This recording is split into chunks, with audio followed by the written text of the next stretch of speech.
এখন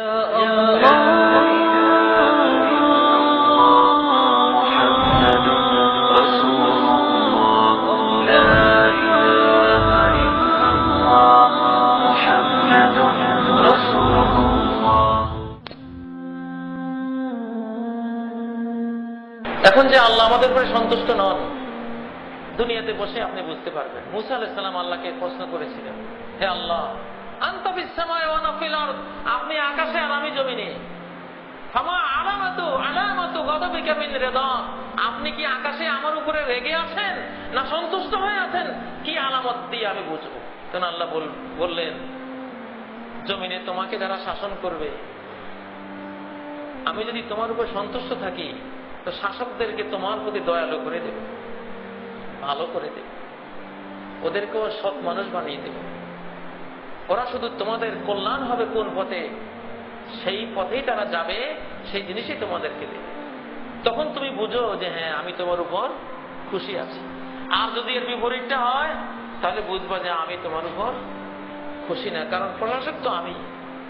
প্রশাসনিক শাস্তি যেগুলো আসে এগুলো মূল প্রশাসক থেকে আসে, আল্লাহ তাআলা থেকে আসে।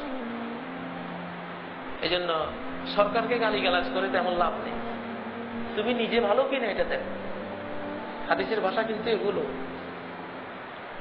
তোমরা যদি সালেহ হয়ে যাও, ভালো হয়ে যাও, আমি তোমাদের নেতৃবৃন্দকে ভালো বানিয়ে দেব।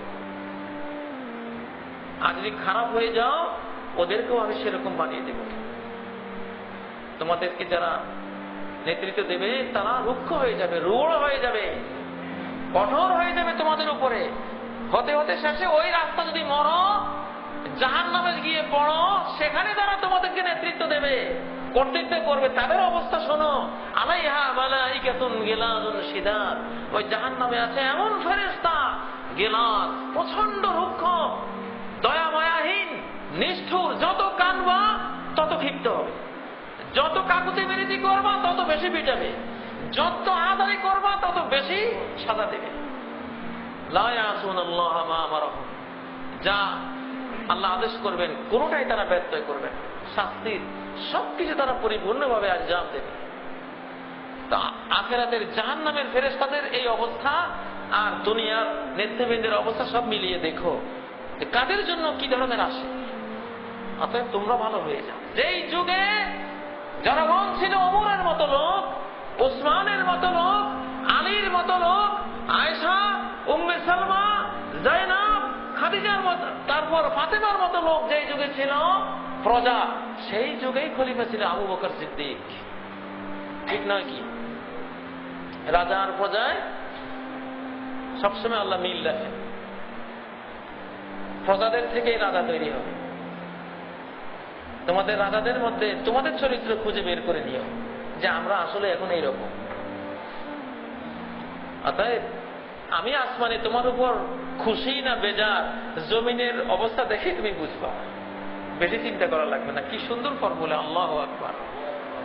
অতএব বাংলাদেশে এখন বা পৃথিবীর অন্যান্য রাষ্ট্রে, দেশে দেশে একটু চিন্তা করলে তারা বুঝবে, অবস্থার সাথে মিলিয়ে তারা বুঝবে যে আসলে আমাদের নিজেদেরই চেঞ্জ হওয়া উচিত কিনা, নিজেদেরই ভালো পথে যাওয়া উচিত কিনা।